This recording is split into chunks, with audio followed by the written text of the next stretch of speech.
Preg testing Prac 2021. Here we come to meet the new vet students.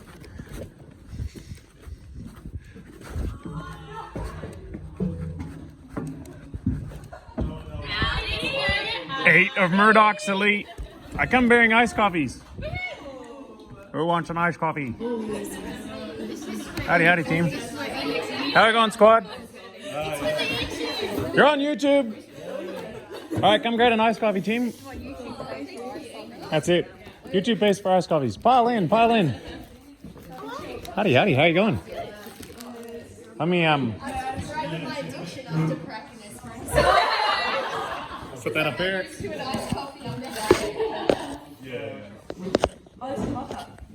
Gotta set this up so we can give you guys a rundown. All right. You good at videoing? You always like me There you go, holding brother. it, don't you? Okay. We'll have to move the bucket out of the way. All right, kiddos.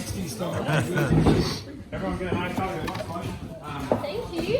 We want some paper straws. I've got some stuff in the U for you guys. I've got waterproof coveralls. And so the deal at the end of the day, if you guys can scrub all those up. There's a shortage of rainwater normally, but not this year. What's the deal as No, far but as I'll show rain them where stuff? the water is to clean. Cool beans. So at the end of the day, Say shortage of rainwater on this year. No shortage. it's green. It's like Ireland, eh? Normally this time of year it's pretty not so green. So at the end of the day, if you clean up all your guff, that'd be awesome. And then I'll leave you my stuff too. I'm taking advantage of you. You're taking advantage of me, but I didn't have any teach you. So yeah, if you clean up the gear, that'd be awesome. Yeah, we're gonna start here at Greg and Karen's. Thank you very much. They're gonna provide us lunch because they're awesome. And we've got a slow day. What I'm gonna do today is I'm gonna go in and palpate manually and describe kind of what I'm feeling. When someone goes in before you, especially someone that kind of knows what they're doing, and hopefully sometimes I do, there'll be a tunnel going down to where I was palpating and where I was finding the stuff I'm going to describe to you, so that'll make it a little bit easier. At first you're like, oh wow, cool, especially the empties, because the empties normally are curled up like yay, and I'm flipping those up so that they're up here so you can go and say, hey, how you doing, and have a good feel of them. So today will be kind of straightforward. The next day, we'll put you in first, and then you'll tell me what you're feeling, and then I'll dive in behind you. And then as you guys get better and better, some of you, and this is not a competition amongst each other, it's a competition amongst yourselves. So everyone wants to try to get better, and everyone wants to cheer everyone else along for doing well. The students are always pretty good at supporting each other, so I don't think there'll be any issues ever. But please don't, if you're lagging behind, think of it as an opportunity to get better, and don't worry about yourself in the context of others, which is a true thing about human beings in general. Consumerism, the bastard child of capitalism, has taught us to judge ourselves based on our neighbors, and it creates a lot of unhappiness in a world that is freaking awesome. Have you been to the other planets? No oxygen, not much water. They're totally crap. This is the best planet in the world.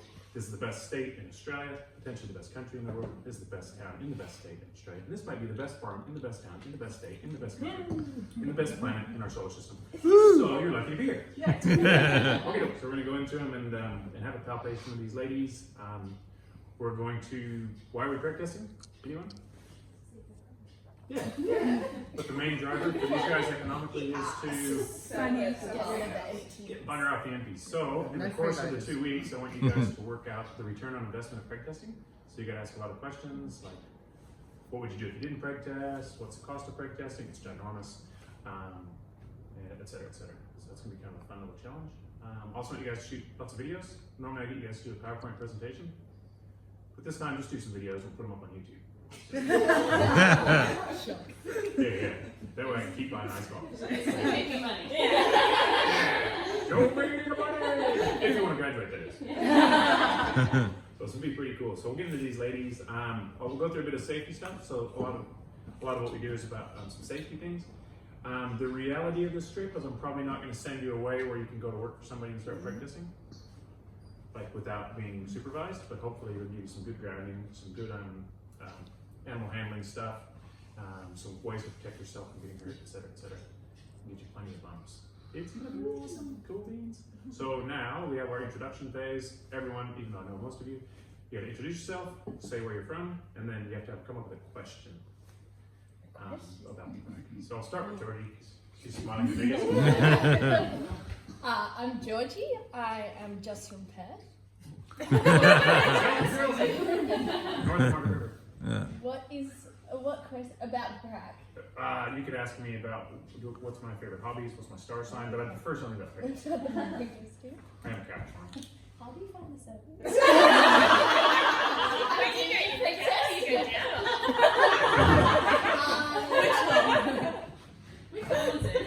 this house going to be at like a similar stage? Yeah, or yeah. are So they if gonna we be speak spread to our lovely producers, I think put the bull in what, first Yes, of June? yes. Beginning Yeah, of June, yes. For 9 weeks? Yes, generally 9 weeks, yeah. So Could be a could be little over. all of June, all of July. So that gives us August, September, October, November. So 3.5 months at the smallest, and then Yeah. 2 months beyond that. So 3.5 to 5. Okay. Good question. Yes, and Catherine? I'm Catherine. I'm just from Perth. I'm not saying just Perth. It's our capital. That's because I'm from Perth. Yeah. P-town. Generally like Sorry, Kevin. generally what are like the preg rates like in Esperance, or are they really variable around the farm? It's always variable from farm to farm based on a whole bunch of different things. So the season is probably number one. So plain and nutrition.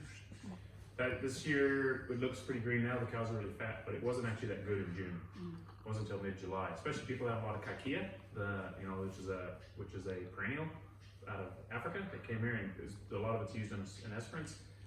It loves heat and moisture, and so there wasn't a lot of summer rain. So the kikea wasn't doing that well. And then when it gets cold, it doesn't like to grow. So when we started to get rain, it was cold. And so we are seeing some mobs that didn't do very well. People expected it if they remember what it was like in June and July. I can say that this year our cows came on fairly well. We did have kaiku as well for the summer feed, but we fed a lot of hay. So we invested well in hay equipment this year and a lot of bales. So they were fed well, and that's why we're hoping for a good result. Our weaners were just taken off this last 2 or 3 days, and surprised us on the weights that we got. We're averaging 340 kilograms across the board, 350 in another mob. So nearly 200 weaner steers have just gone in the last 2 days off to a feedlot, and very happy for that this time of the year and this price today. And notwithstanding that, all the heifers now have gone out, and some small weaner steers have gone out into Ceradella principally and ryegrass that is just about knee high, and it's wonderful to see that. So they're going to be grazing, trampling, and leaving some, but we're progressing our farms now to this regenerative theme, and it's just magic the way it's gone this year. Yeah, weaners this year are probably 50 kilos ahead of normal. Well, they are, and It's even, awesome. even the first calves have gone off to Bovedell, Yeah, averaging right. 350 kilos. So to meet that, we've never had that in any year, that they are so well advanced going off at this time of the year to And that's true across the district, because once the winter grasses, because we had a lot of rain, oh man, there's just so much feed everywhere. That's why it looks so green, and it's like Ireland.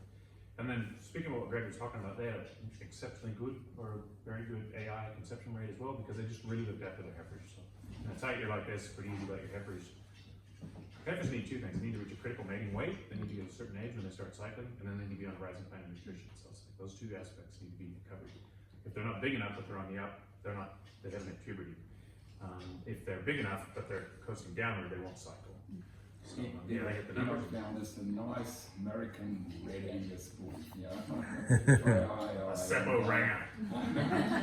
So Very we'll tough. see how it goes. You'll be in for, well, we're already pre-tested, so we had good results with those. Yeah.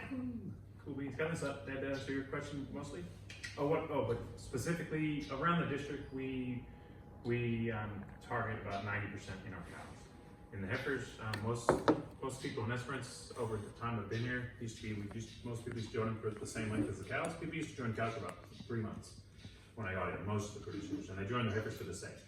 And then the next year, what would happen is they weren't getting back in calf as heifers, because heifers take about 80 days to start cycling again. And how long are cows pregnant, Dean? 9 months. 9 months. How many in days? 10. Oh, in days. I have an 282. Yeah, I think 283 according to Dr. Google. But the Angus breed has come back forward by -4, so it's down to 279. Each breed's different, so some breeds are longer than others. The Angus by selection have shortened it and shortened it and shortened it. And they didn't do it intentionally. They didn't want to shorten the gestational length specifically, but what they were chasing was calving ease with growth. So how can you make an animal that's going to be small as a baby and big as a wiener? Yeah, cook it for less time. That's right. Pull it out of the oven early, which is what happened to me. So I was only 4 pounds when I was born, and now I'm 6 pounds. Then that's inadvertently brought the GL down, which really helps. So it takes a cow heifer about 80 days after she calves, starts cycling again, and so there's 280, let's say 280 days in gestation, plus 80, that's 360. So that means really only the heifers that calve in the first week or so are actually cycling when the bull goes in, which that's bad, right? So what I've got more just field days and things like that, and some producers are already doing it, and then talking about what they were doing to help other producers to figure it out, is join their heifers a little bit ahead of their cows, and for sure. So we don't want to get them all pregnant. It's kind of like you guys. We're not going to graduate all of you. We're going to get 2/3 of you. 2 of you are going to fail this Prac. I'm just kidding. So with the heifers, you shoot for about 85%. With the cows, we shoot for 90%. If we hit those 2 targets, we're pretty happy. And that's generally what we see. If we have bull failure, it can be catastrophic. Do you guys tend to give your heifers a second chance? If they No. get it on the first one? That's the Antichrist. No. Yeah. Why? Because the We heifers. put the bulls over for 1 cycle once we tested for the AI Yeah. ones, and then we had a good percentage there. The bulls 1 cycle, and whatever was left went off to the market. Okay. You mean pregnant and then trying to get Yeah, her to pregnant. mean Yeah, like as in if you like, if they're empty. yeah. Yeah, Generally, it's like, in my opinion, it's the worst possible decision a producer could ever make, and I'll explain why. Because a heifer, when you preg test her, she's usually got all milk teeth and possibly 2 solid teeth. And so she's still very high value. As soon as they start cutting more teeth, then, because that's how they work them at the abattoir, what they're going to pay for them. Once they've got a more full mouth, then you get cow price. So you got an animal that's currently worth, like an empty heifer in today's market, is probably worth around $5 a kilo, $5.50, a big heavy heifer, versus when she's a cow, that's going to drop down to around that $3.50, $4. So she'll get bigger, but she won't increase in any weight in the meantime she's eating. Yeah. So I want people to join their heifers for sure, to identify the ones that are, to calve them early so that they're better prepared the next year to get back to calf, but also to select for those that are more fertile. Which primarily it's setting them up by getting them to calve early. So if we ended up keeping those heifers and bringing around next year, it's a complete anathema to what we're trying to do. Also, what those heifers will do is, because they're not feeding a calf, they'll get huge. I mean, really big. And you see them in the herd, like you're running around preg testing cows, and you know, like this, and all of a sudden you gotta get soaked.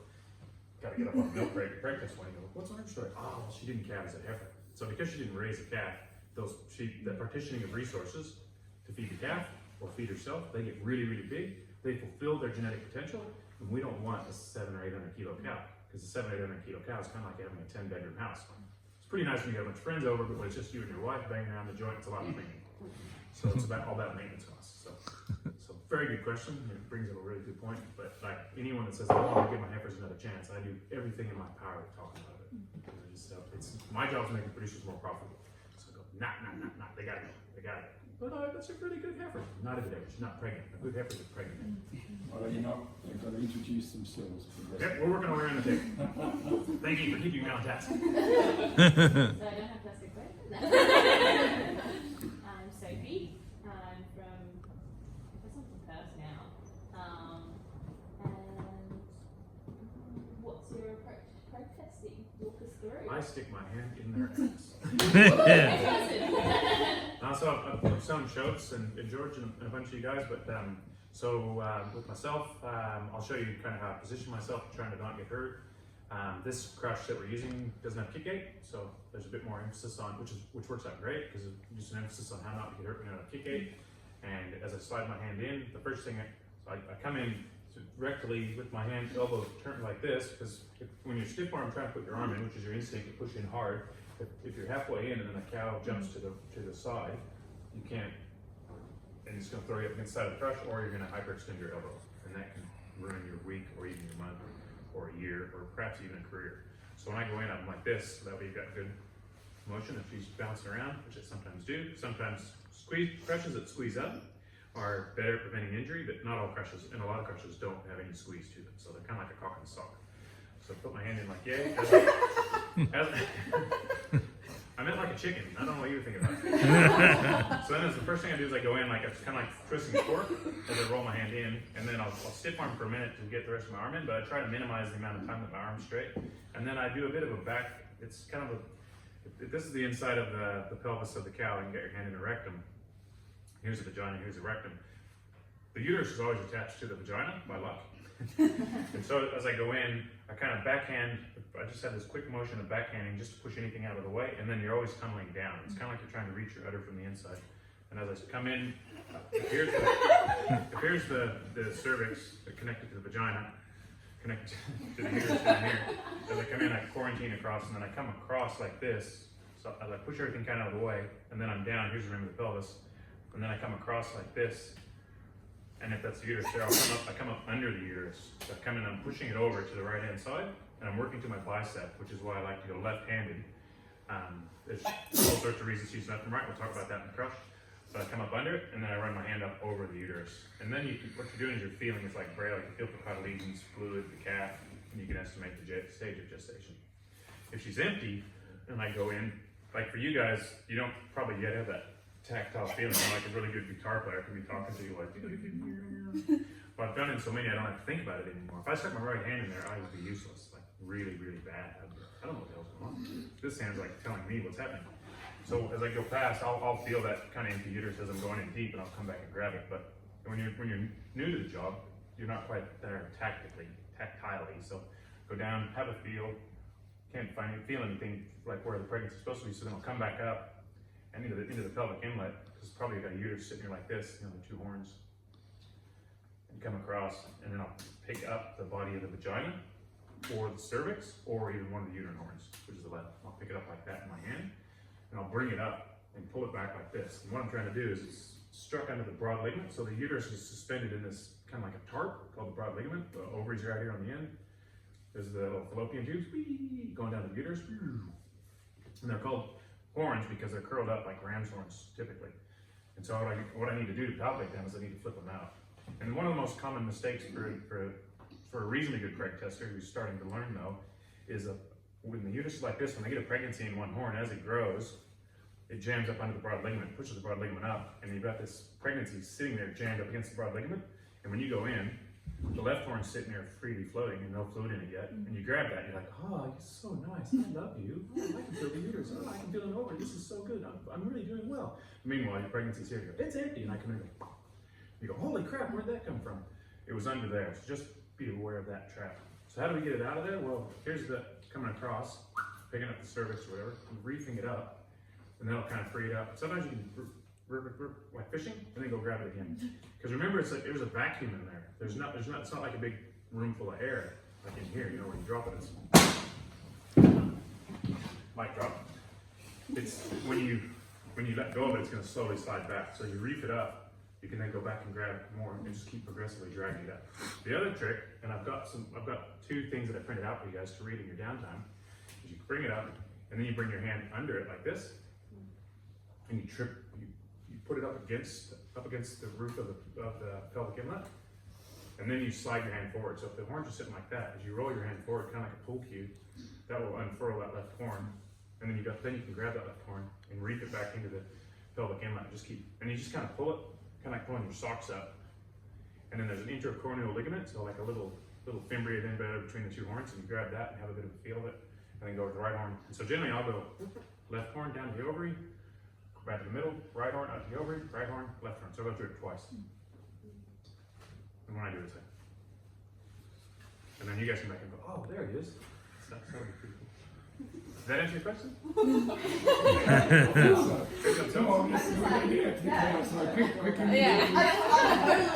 Your turn's coming next. You're number 9. Quickly introduce. I'm Meg. I'm from Perth, and do you guys do routine testing? Do you test your semen before you use it? Our bulls are tested, yes, so yeah, when we buy them, but principally not ourselves, no. Right. When we're buying bulls, then we do that. Too many people get us out when the bulls fail, and they're worried about it. So for bigger operators, we go through all their bulls every year. And and jump test them all, and then if we have some that they jump test fine, then we'll do semen testing if we don't get an answer with the jump testing. Yeah. To see if they're able to achieve intromission. I'm Sarah. I'm originally from Germany, but I've been in W for many years now. Is it quite common for enterprises to test their heifers before joining, like to pick out the free mad and skinny ones and whatever, or you just figure that out in practice? Unlike a dairy job where they wean them and then probably want to identify them before they spend a lot of money developing them, we have another conduit for the empties. So the empties just go to the feedlot. So it's quite fine to keep growing them. We know we're going to have empties, and any of those free markings or anything like that will be redirected down that path. My name's Shona, I'm from Perth, and I want to ask about how you use ultrasound. We'll get to play with the ultrasound later. So ultrasound's about wear and tear on the operator. It's also pretty handy for staging pregnancies. Less accurate than manual palpation. So if you don't know how to palpate manually, you get an ultrasound, you're going to make mistakes. So this week you're going to run manually most of the time, and then I'll give you a little bit of play on the ultrasound so you can get a taste for it. But I've probably done somewhere around 700,000 now, and I wouldn't be still doing it if it wasn't for the ultrasound, because it's just wear and tear on the body. Cool. Ultrasound's great. I'm Hannah. I'm a bit of a mongrel, but I've mostly lived in Australia. And how big's your herd? So we have 3 properties, and they do get moved around, cattle, between the properties. We truck them between, so we graze in that regard, and generally we have around about close on 600 breeders. So that accounts, last year we brought on 120 heifers, and they're AI, so we sold out of those that didn't get pregnant probably about 20, that was the percentage. This year we'll bring on our herd improvement, probably 200 heifers and AI then, and the rest, those ones that don't get pregnant, will go straight to market. So largely with the self-replacement herd being built slowly, we have, we've got 450, close to 500 weaners that were available, being sold and or brought on as new season stock. We're almost there. Yeah. My name is Emerson. Everyone is welcome to call me Em. I'm from Perth, and my question is, what breed of cattle do you? Aha, good mix. Yes, a good question. Karen, would you? No, okay. Principally it's Angus, but red Angus and black Angus. Now, because we're also we come from Perth, we like to see some colour. Colour's important, and the crossbred part of it is important to us as well. And I think the results are showing that the crossbred is getting us good results, and with our pasture improvement. So we did start earlier on because we travelled down, we'd stay for a length of time, but not, and managing and having other people work for us, we couldn't always be around for heifers or first calvers to be seen to twice a day. So we would buy cattle, proven, so they would be second and third calvers, and that's consequently we had a mixture that came in. Plus we had some Charolais bulls, but that was probably going back 5 years, and since then, red and black dominant Angus bulls have been over that, but you will see a motley colour. And we're very happy with that because it's pleasing to the eye. Dynamite. Yeah, you said station kind of late for a bit. We did. No more. Dynamite. Well, thanks again for having us. You guys got to introduce yourself, where you're from, Craig. We're from Preg, but we live in Esperance most of the time now. Oh, you're from down here. 50% of our time is backwards and forwards. So we run a business, an environmental business in Perth. It's called GEMS Revegetation. So principally what you see on the freeways around Perth is our work on revegetation and mulching. We have a seed store of quite a large supply of Australian native seeds for that sort of work as well. We don't run nurseries, but we have contract nurseries come in and dispatch to us, and we go out and plant around the city. So corridors of green is principally our theme. We've done some of the major works around Perth where you drive into and from work over the years. And we have a fleet of trucks that do hydro mulching. So what you see, the green dye with the paper mache on the new subdivisions around town. Last year we did 750 tonnes of recycled newsprint. And that all came from community groups and Lions clubs and whatever, who in turn we pay for, and that money gets circulated through their communities. So keep reading newspapers. So we do have a sustainable theme approach to our environmental. We look after remnant bushland in subdivisions as well. And the mulching side, we go up and down the coast for developments and some mining projects, and more recently wind farms up at Ediaber and the likes, some big projects, some of the largest around, and we're doing the dust suppression and stabilising in and around those construction works. So pretty happy with that. And then my staff, and my son is principally project manager, and a good team of management people and loyal staff as well. They've been around for a long time, and they say, "Go on, Greg and Karen, go down and chase a cow." So we do that. So 50% of the time's backwards and forwards. And an eco park. And a caravan park. Yeah. And this is part of this urban-rural connection. And so we've got an eco park here, which, because I've always kept bushland. So this farm I'm here now is 1,000 hectares. And of that, 200 hectares is wetland and very pristine remnant bushland. We've documented it.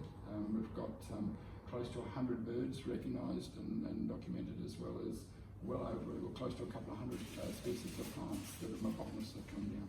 So that's good, and having that interaction of people come and enjoy that environment in the eco park is a treat for us too. So I just like that connection of having farming, because there's not enough of it, of that rural farming connection, and like we're doing here now. This is all part of the theme. So enjoy it. And there's the farm. There's I won't say farm worker, but the one that's the Trojan who made your lunch today, and she's the key cow queen here. The cattle whisperer. I'm on the peripheries of it all, and but certainly Karen does a huge amount of work on it. And the food breach accommodation. Yeah. Small shearing shed. These are for their sales. I'm a sailor. I'm a racing sailor on the river. This one here had a big dip in the river, on the Swan River, with a couple of imprints of people going, "Oh!" Yeah. So yes, I go for speed on racing, so we race very much on sailing in Perth. Yeah. When did you give up your sheep? Like when did you get rid of the sheep? Well, the story about sheep came very easily for us, because having 3 farms and 3 shearing sheds, and we thought, well, we've got to utilise the infrastructure, and then backwards and forwards driving from Perth. We fly now and leave a car at the airport, but by the time you drive down on hot days and you leave instructions and jobs for people to look after your sheep, and then there's flies and there's reasons to get them in the yards after a long drive. We started shouting at each other in the yards and dusting. Do we really want to do this? Is this the joy that we were looking for? And within 2 weeks, we sold every bloody sheep. Yeah. Cows smile at you. Yeah. You never get sick. You're not allowed to swear except if you're in the sheep yard. You start speaking Kelpie. We just enjoy the cows. They do so much for us, and they're a great way for the theme that we apply here, which is we do less chemicals, less imported fertilisers and whatever, and the cattle fit the theme of where we move them around. So they'll go up into the stubbles of the barley that we're harvesting, and we don't spray over summer because the cows do the weeding operation, and we keep the soils functioning relatively green all year round. And we might take a yield hit a little bit, but we still have good margins because we don't have high inputs into our work. It's a good story. And you'll meet Karen's other daughter, Bella, the cow, later. Yeah. hand reared, and what is it? Empty she's staying. stays. Is she empty? Yeah, she always stays. We're not allowed to get rid of that one. Just run up to you and give you a big hug. Yeah, Eating the cow and more. yeah. Puts her head through the window. Yeah, gentlemen, many of them were farmers with their old aged care, and they came out in a bus and they enjoyed the camp very close to the end of the campground, and made a big swing, and they were swinging and enjoyed. Then we took them in the bus out to the paddock and tooted the horn, and I knew that these cows, particularly these good cows, they came from every corner of the they circled the bus, and I thought that's not going to stop there, so I got out of the bus and walked around and tried to get close to a couple of close cows, and they all backed off. There was one. Karen had bucket reared some years ago, and it was, at least had about 5 or 6 calves by now. And I went right up and put my arms right around it. I wanted to see the response from these old gentlemen. That was orchestrated. Brent, what about yourself, brother? I'm from Perth. Put on selfie mode. I'm from Perth. I own a costume store in Perth, so Doyle's costume. Doyle's costumes, yeah. So we've been flat out for Halloween. It's in Wanneroo, Wangara. Yeah, I'm going to be driving. Yep. So I'm just coming away from the shop for a couple of weeks to help out with Preg testing. Usually do every year. Yeah. Because of the lunches. So, You come for the lunches. yeah, come for lunch. And get away. Yeah. Ride around on the quad bikes. Watch you girls try and Preg test. It's quite funny. Well, he sees you at the front end. When you're Jedi's at the end, we'll have to call him up and say, come see him now that they're kicking butt. Something I learned about the bulls over the years, which Karen might be able to tell you, is just you run the bulls over them twice, don't you? Not these big girls, only. Yeah, yeah, and also with the bulls, we've got to look out for their willies, I guess, when they're not corkscrew. Yeah, yeah. So when we always got to keep an eye out for that. It's a good gig. Yeah. It's always fun to watch. Karen goes to you keep an eye on them, make sure they're doing their job.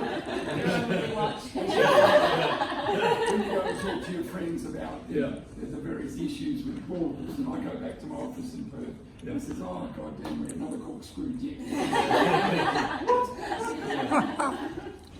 And I didn't believe it when they were telling me, but yeah, you see it. Yeah. You don't want to stand too close to him. And they miss. They think they're doing the job, but they're not. I think they know it's not the right spot because they get pretty frustrated. They're often aggro, those bulls with the corkscrews, because they're like, oh yeah, oh no. Son of a... Yeah. And the bulls are quite, what do you call it? Not territorial, but they get their mob. So it means if that bull's not doing its job, those cows won't get pregnant. So you have to move them around a bit and stuff. So yeah. Bloody good. Good job, team. Ready to get dirty? I mean, poopy? We call it dirt, we call it mud, but we know the reality of what it really is. You were supposed to bring the sunny weather down, but you...